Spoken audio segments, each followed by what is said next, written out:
Hello everyone, आप सबका वांगशान bubble में फिर से एक बार बहुत बहुत बहुत स्वागत है।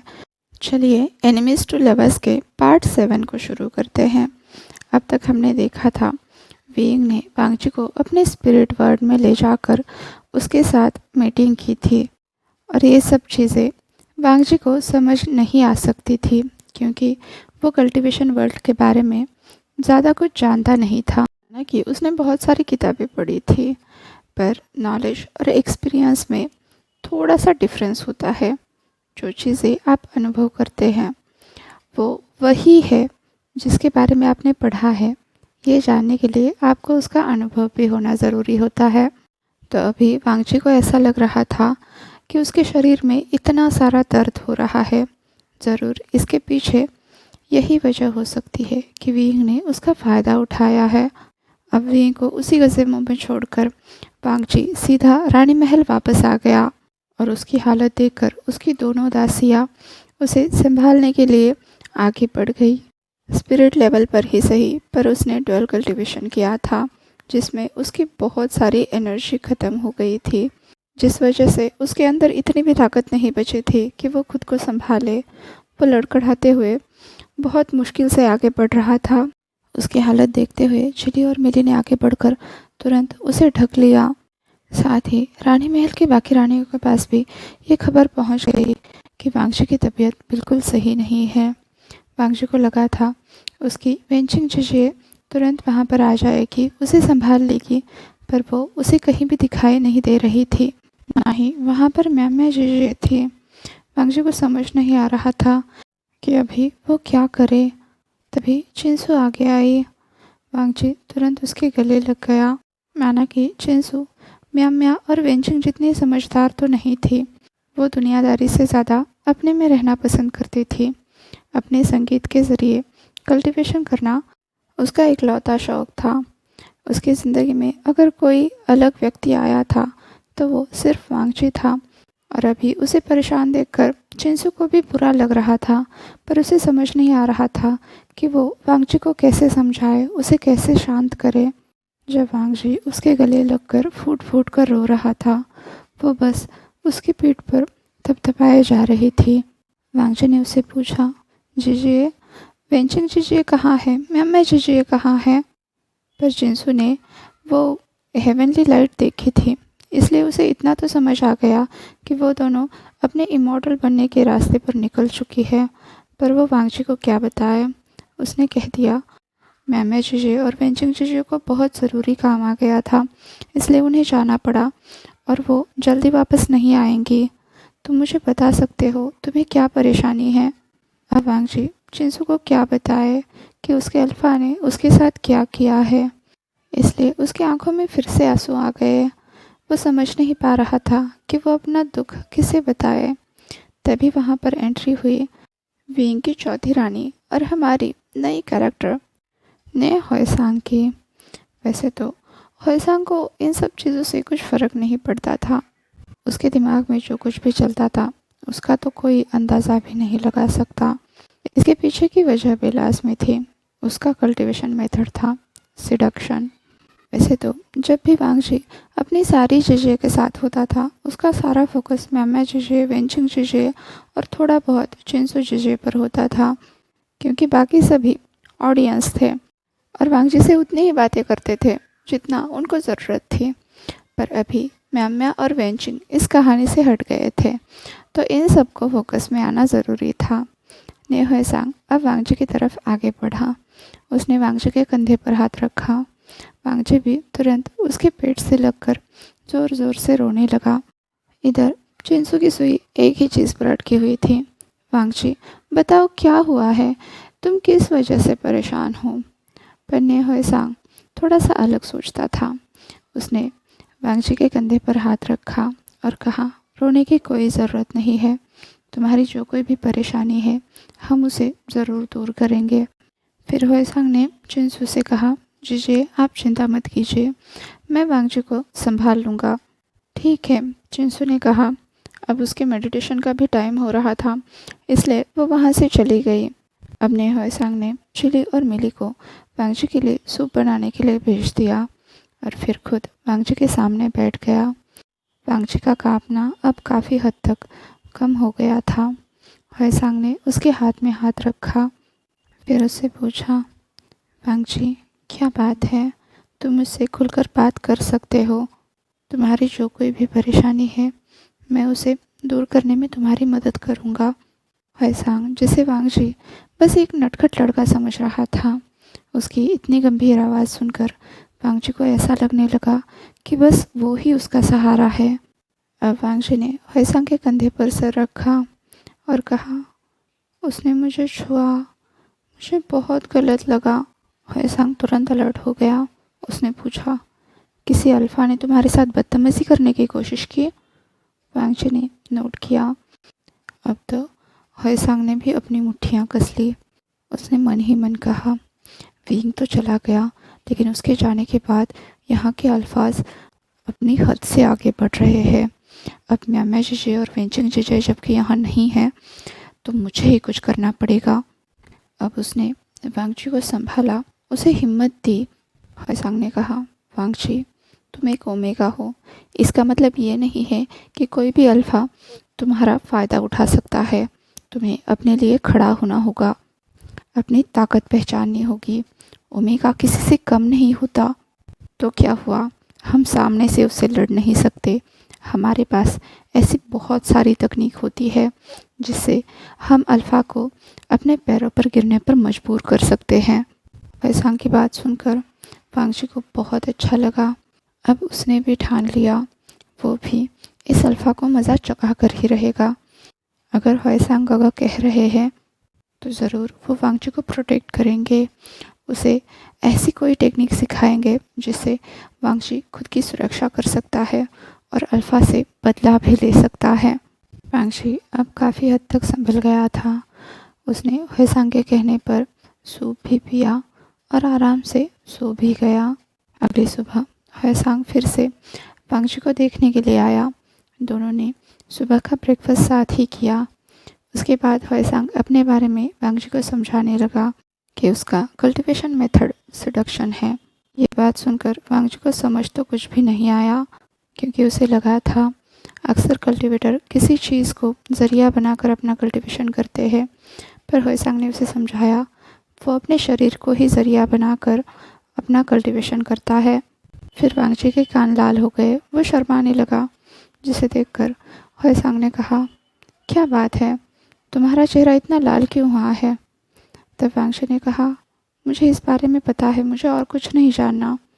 ये सुनकर हुएसांग भी चौंक गया। मतलब वांगची को सब कुछ पहले से ही पता है? पर इस बात में शर्माने की क्या बात है?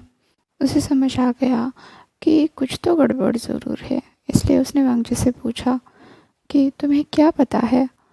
फिर वांगची उसे बताने लगा कि उसे लान सेडक्टर ने सब कुछ बता दिया है। हुएसांग ने पूछा, मतलब? तो वांगची उसे समझाने लगा कि कैसे एक ओमेगा को अपने अल्फा की सेवा करनी चाहिए, उसका दिल बहलाना चाहिए। ये बात सुनकर तो हुएसांग के गाल भी लाल हो गए। उसने कहा, बस डिटेल्स में जाने की ज़रूरत नहीं है। दोनों कुछ देर तक बिल्कुल चुप रहे, एक दूसरे से नज़रें भी नहीं मिला पाए। फिर हुएसांग अपना गला साफ करते हुए बोला, आम लोगों के सिडक्शन में और कल्टीवेशन लेवल के सिडक्शन में बहुत फ़र्क होता है। तो वांगची ने तुरंत हुएसांग की तरफ देखा। अब हुएसांग आगे बताने लगा, मैं जो कहता हूँ तुम्हें वो सारी बातें फॉलो करनी है। तुम्हें एक सिडक्शन कल्टीवेटर बनने के लिए अपने दिल में फीलिंग्स होने की कोई ज़रूरत नहीं है। असल में तुम्हें उसे छूने की भी ज़रूरत नहीं है। तुम अपने बातों से, अपने ऑरा से, अपने झलक से भी सामने वाले को इतना पागल कर सकते हो कि वो तुम्हारे अलावा और कुछ सोच ही नहीं पाएगा। पर इस बात से तुम पर कोई असर नहीं होगा, और जब सामने वाला इतना कमज़ोर हो जाएगा कि वो तुम्हारी हर बात मानने के लिए तैयार है, तब तुम उसे अपना इंसाफ पा सकते हो। तुम उसे ले जाकर एम्परर के सामने खड़ा कर देना, उसे सारी सच्चाई उगलवाना, जिससे एम्परर उसे सज़ा देंगे। और अगर तुम नहीं चाहते कि ये बात एम्परर तक पहुँचे, तो तुम खुद भी उसे सज़ा दे सकते हो। अब हुएसांग ने वांगची को अच्छे समझने लगा। हॉयसांग ने सबसे पहले तो वांगजी का सेल्फ कंट्रोल बढ़ाया, जिससे कि वांगजी पर किसी और अल्फा के सेंट का कोई असर ना हो, किसी और के फेरोमोन से उसकी हीट ट्रिगर ना हो। अब वांगजी ने भी हॉयसांग की बात सुनते हुए अपने फेरोमोन्स को कंट्रोल करना सीख लिया। वैसे तो अल्फा और ओमेगा एक दूसरे के फेरोमोन्स को स्मेल करते ही समझ जाते हैं कि सामने वाले की फीलिंग्स कैसी है, उसे हर्ट हो रहा है, खुशी हो रही है या कोई परेशानी है। पर कल्टीवेटर को डिवाइन इसीलिए कहा जाता है कि उन्होंने अपने फेरोमोन्स को पूरी तरह से कंट्रोल कर लिया होता है। उन पर कोई भी फेरोमोन्स असर नहीं कर सकते। वांगजी अब हॉयसांग की बहुत सारी टेक्निक्स सीख गया था।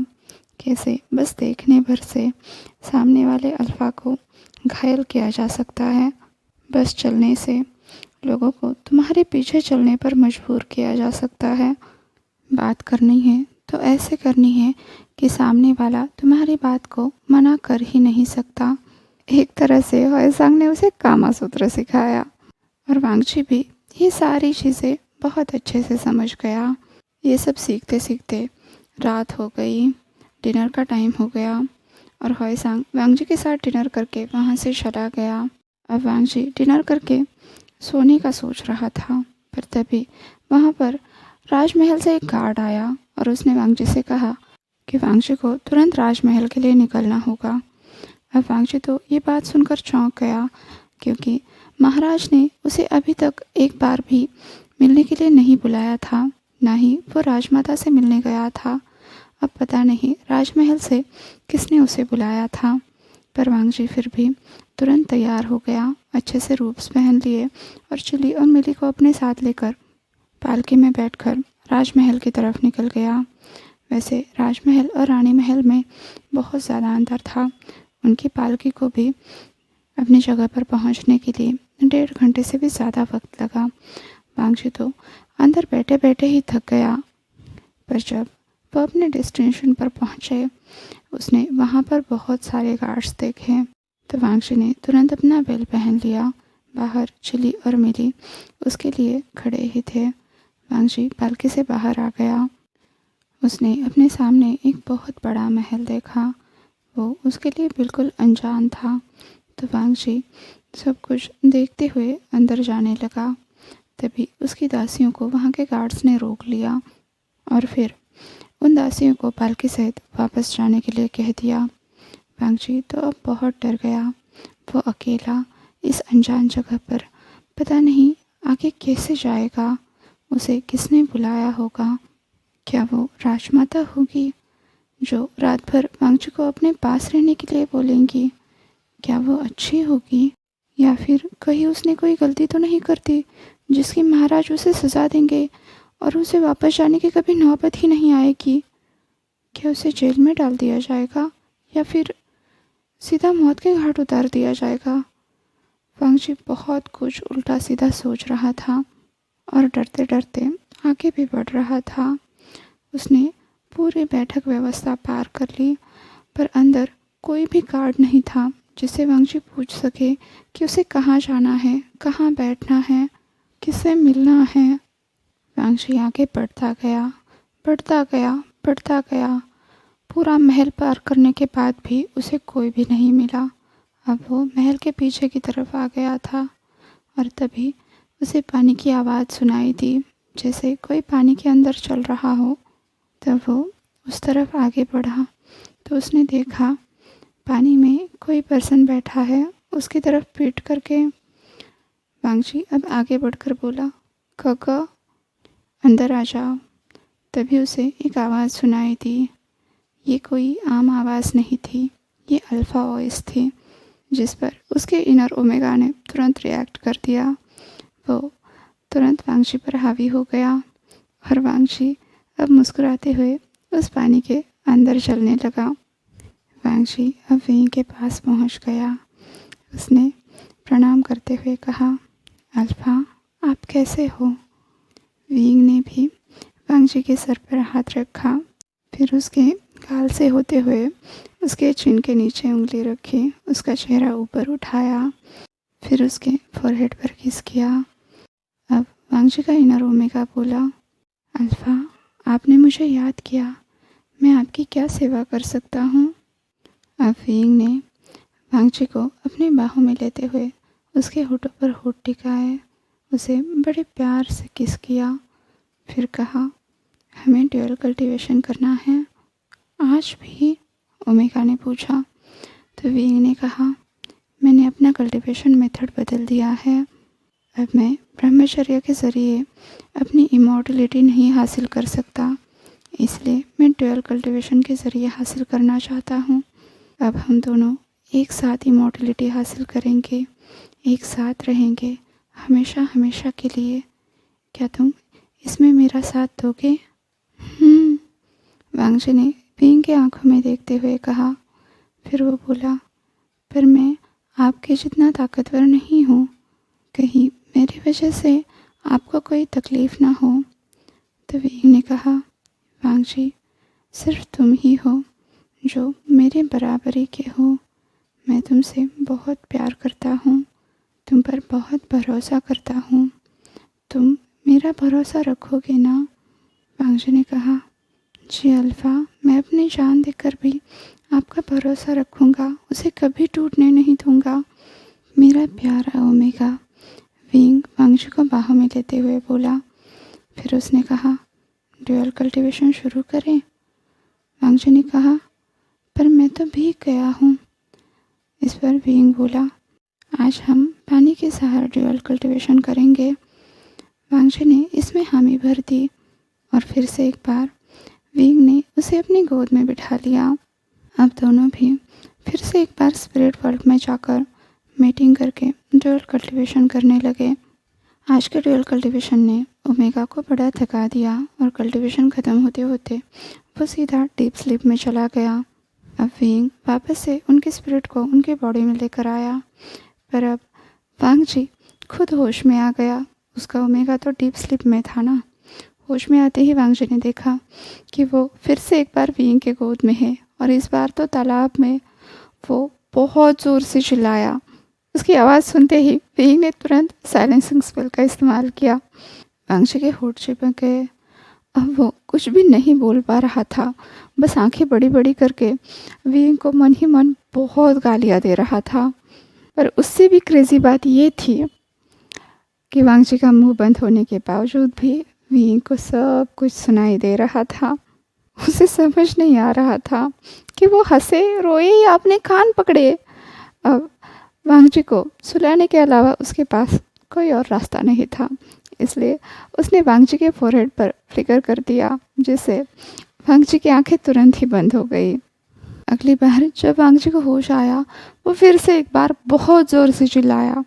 तो उसने अपने आप को अपने कमरे में पाया। चिली और मिली दौड़ते हुए उसके पास आए और तुरंत वांगजी से पूछने लगे, क्या हुआ कॉन्क्यूबाइन लान, आप ठीक तो हो ना? वांगजी पहले तो समझ नहीं पाया कि ये उसका सपना था या सच में उसके साथ ऐसा कुछ हुआ था, क्योंकि वो उन्हीं रोब्स में था जिस रोब्स में वो कल रात खाना खाने के बाद सोया था। कहीं उसे सपना तो नहीं आया? ये सोचते हुए वांगजी खुद ही कंफ्यूज हो गया। फिर वो गला साफ करते हुए चिली और मिली से बोला, मुझे नहाना है। और जैसे ही वो बेड से उठने लगा, उसे फिर से एक बार अपने बदन में बड़ा दर्द महसूस हुआ। तो वो तुरंत समझ गया कि कल जो कुछ भी हुआ था वो उसका सपना नहीं था।